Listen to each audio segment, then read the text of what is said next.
and it will host the second race of the 2025 Cup Series playoffs. Marty Snyder, Jeff Burton, Steve LeClerc joining you here.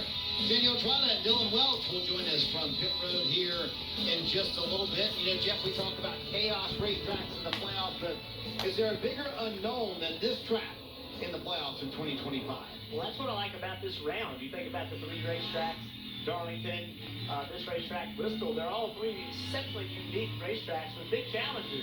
This one can be very slick, don't have a lot of experience here. As fast as technology changes, last year's setup probably means nothing to this year. Just a lot of surprises in this round, and this being perhaps, as you said, the largest one. Steve, you got to think if there is a place where Kyle Busch is going to end the winless streak, it might be here. First in one race, he's won here at Worldwide Technology Raceway. Here's that win. Second in another race. Top 10 battling with Kyle Larson in the race last year when he got into the wall. You would think this has got to be one of the places where he could end the winless streak. Well, I think the list is long that people keep kind of assigning that task for Kyle Busch, but something's been amiss. Why not this week, though? It's a bit, we call it the unknown. I call it a little bit of Frankenstein, right? It's a short track field with intermediate speeds. Doesn't really add up. Even being out there early in the day, the track, the straightaways are way longer than you think they should be. The corners are tighter than you expect. The two ends are very different. And I think for that it takes compromise, and that circles me back to Kyle Busch. And why I think he does have success here, just because in general, cars don't ever drive perfect. It's trying to make a difference. Daniel Trotta, good to have you on the broadcast with us. What you got on Kyle Busch? Yeah, great to be with you guys, Marty. And I talked to Kyle Busch's crew chief, Randall Burnett, this morning, and he said, yeah, our teammate Austin Dillon is in the playoffs, and we are not. And ideally, you want to help your teammate in any way you can, but the setup in the field that Kyle wants for the car at this racetrack is so vastly different than what Austin drives. We even make massive changes in the simulator from one driver to another. So they're kind of focusing on what Kyle needs. And like you guys said, the longest winless streak of his career after 84 races. Can he find victory lane at Gateway again? Happy birthday to Randall Burnett. Birthday earlier this week. And Jeff, I was noticing going down the backstretch how bumpy it is here at Worldwide Technology. It's not a smooth racetrack. Watch this. Down the back straightaway, you want the back of the car as low as you can get it in the corners, and you can see, Steve, just how aggressive teams are on the back of the car setup, just trying to get the back of the car planted once it gets to the corner. Yeah, you see that left side tire kind of wrinkle over.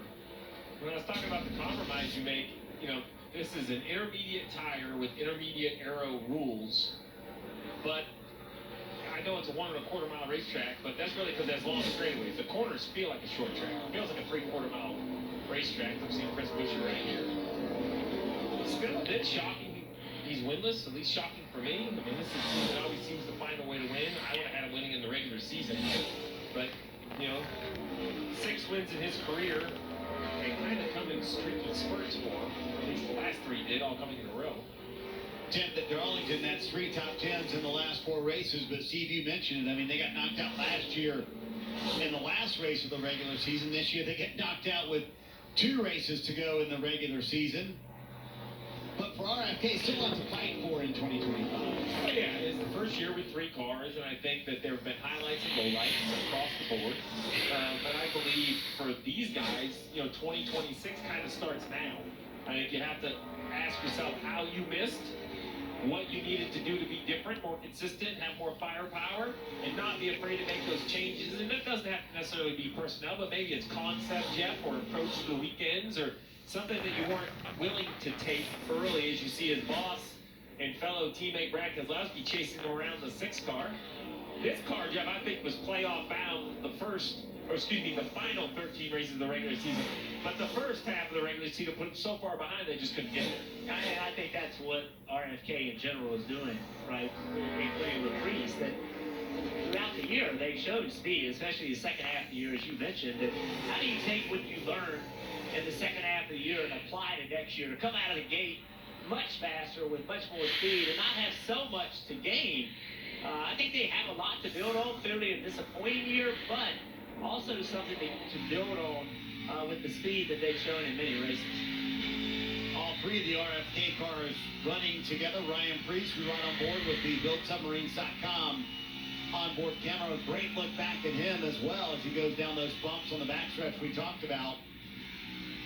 And Jeff, talking about Brad Kay, you know, I talked to him after their tire test here at Gateway, and he pointed to this tire test as kind of what turned things around for the 16. He's got by Busher there, and he said, listen, it was simple. It was a couple of days, but just working with Jeremy Bullins on that level, getting all that time that we got at the tire test here at Gateway, I mean, it was a real difference maker for us. Yeah, it's amazing how valuable those tire tests have become. I mean, there was a day you went, you did tire test, you thought you were going to gain maybe a little bit, but now with limited testing, people, teams, drivers, they really want to be at the racetrack, get as much track time as they can.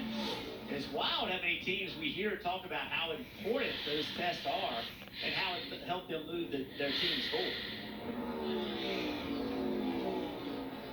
Carson Hocevar, this is the race, Steve, here in St. Louis, and kind of put him on the map. Remember, he's filling in for Corey LaJoie and was running top 15. They had a brake rotor failure, but that's the day where people said, hey, that kid's got some speed. Yeah, and you know, he backed it up with an 8th place finish here last year. So I really think this is a car I have circled. He's sitting much better equipment than he was when he drove the Spire Motorsport 7 a couple of years ago. This team has really invested in their equipment. Coming to pit road now, which is a little surprising after 9 laps. Yeah.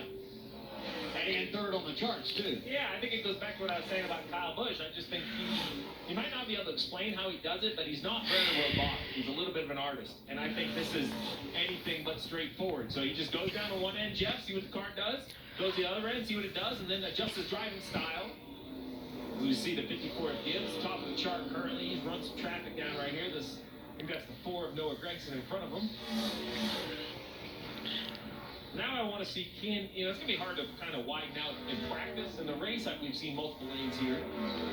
See what the 54 does. If he tries to run up the racetrack a little bit, no, he chases it right down to the bottom.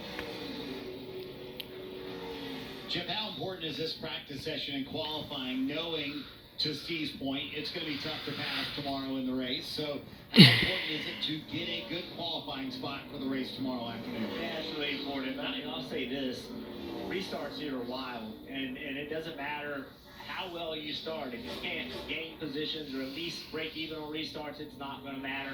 I also agree with Steve. We've seen this racetrack widen out as the race goes on. You get guys running the outside grooves on restarts. You see the 54 car looking for something different. You'll see a lot of that, even much higher tomorrow afternoon. It's just hard to get that done.